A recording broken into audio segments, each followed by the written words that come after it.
C'est le centime de trop. Le prix d'Attiéké, un couscous de manioc très prisé de Côte d'Ivoire, qui ne coûtait que 3,50 € le kilo il y a 4 ans, a atteint aujourd'hui 4,50 €. Au marché poissonnier à Paris, les produits africains affichent une hausse notable, une hausse qui s'explique par la flambée des prix des matières premières. Mais l'escalade des prix des produits agricoles, qui jusqu'ici ne touchait que les pays exportateurs, touche désormais le consommateur en France. Un consommateur qui doit puiser encore dans son pouvoir d'achat pour manger des produits de chez lui, à tel point que certains estiment même que manger africain est devenu hors de prix. Déjà, moi, je ne mange pas trop africain parce que ça coûte excessivement cher. J'en mange une fois en passant, une fois par semaine, une fois, quand j'ai envie. Il faut que j'ai envie pour venir faire les courses ici. Je plains ceux qui font les courses tous les jours, qui mangent africain, parce que c'est excessivement cher.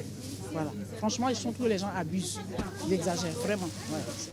Pour Yunnan Kam, les plaintes du consommateur sont justifiées, mais sans remède. Directeur adjoint à Domchi International, entreprise spécialisée dans les produits exotiques, il fournit presque tous les grossistes de Château-Rouge. Il a vu ses prix à l'importation augmenter de façon exponentielle depuis 2008, l'année de la crise, une crise qui a fait grimper notamment le prix du pétrole. Aujourd'hui, pour transporter ses produits, il subit une hausse de 10 à 20%. Plusieurs choses font grimper le prix. Bon, nous avons déjà une augmentation du prix dès le départ. Parce qu'il faut bien se dire, la plupart des produits que nous importons, c'est depuis les capitales, donc du Cameroun, Douala, du Congo, Kinshasa, du Togo, Lomé. Et c'est des produits qui ne sont pas cultivés à la capitale. Donc tous nos fournisseurs font déjà face à une augmentation considérable des coûts de transport. Une augmentation de coûts de transport qui doit répercuter sur ses clients. Des clients comme Jules Komga. Ce détaillant d'un grand magasin dans le 10e arrondissement est venu chercher comme tous les mercredis sa marchandise. Et comme toujours, les échanges butent sur le prix. Si à l'époque, il pouvait acheter un kilo de manioc à 2,80 € le kilo, aujourd'hui, il doit dépenser 20 centimes de plus. On ne peut pas répercuter directement les 20 centimes aux clients. C'est très très facile. À côté, il y a la concurrence. Il faut tenir compte de la concurrence. Il y a des magasins qui n'ont pas une masse salariale importante. Il y a des magasins qui ne payent pas des loyers importants.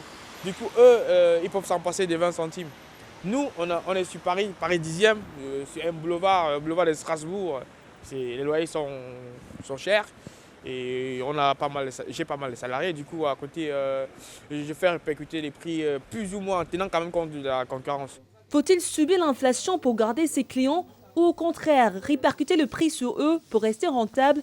Des réflexions de ce genre, Béatrice en fait tout le jour. Cette détaillante de Château-Rouge a dû suspendre la livraison de certains articles devenus trop chers pour le consommateur. Une cherté qu'elle attribue à des frais d'avion trop élevés. Nos produits viennent essentiellement de la Côte d'Ivoire et la seule compagnie qui a le monopole sur le transport des produits exotiques, c'est Air France. Et donc nous sommes tributaires de ces changements de prix qui ne cessent d'augmenter, quoi. Et donc ça impacte sur le prix des produits ici qui ne sont pas à l'avantage du client. Des étiquettes toujours à la hausse, des clients avertis qui regardent 2 fois le prix. La diaspora africaine subit de plein fouet les surcoûts du fret aérien.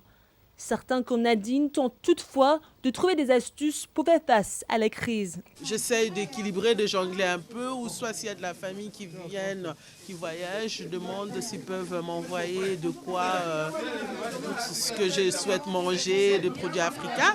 Et donc ça revient un peu moins cher quand même. Mais il y a des endroits à Paris où manger africain reste abordable. C'est le cas du restaurant éthiopien Gojo. Younas tient l'établissement depuis 17 ans. Il accueille chaque jour une clientèle variée, des clients avides de plats épicés comme les yafeseg. Sa popularité tient au piment le berbéré. En 5 ans, le prix de cette épice a augmenté 3 fois. Pourtant, Younas ne répercute pas la hausse sur ses clients.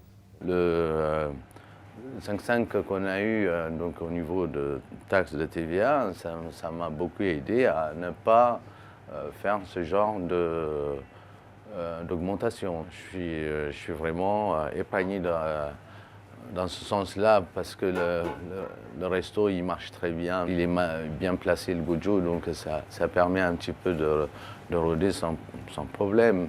Situé dans un quartier huppé près de la Sorbonne, les clients ne lui manquent pas. Même à l'heure des fermetures, des nouveaux arrivants se pressent devant ce porte pour déguster le fameux yafeseg. La première fois qu'on m'a emmené ici, on m'a fait découvrir la galette et depuis c'est resté. Bon, moi, dans ce restaurant, c'est cette galette. Je trouvais ça beau, bon et généreux. Je trouve qu'il y a plein de saveurs différentes, plein de textures différentes et que du coup il y a une espèce de comme ça. Enfin, on a l'impression qu'on vient de nous offrir plein de cultures différentes. Je trouve ça absolument délicieux. Grâce à la TVA et son emplacement stratégique, Younes peut proposer à ses clients des prix raisonnables et semble peu touché par les crises alimentaires. Mais pour les grossistes et détaillants de Château Rouge, la réalité est tout autre. Chaque évolution de prix suscite l'inquiétude, chaque augmentation de frais de transport nécessite des explications que des clients au budget déjà restreint ne veulent plus entendre parler.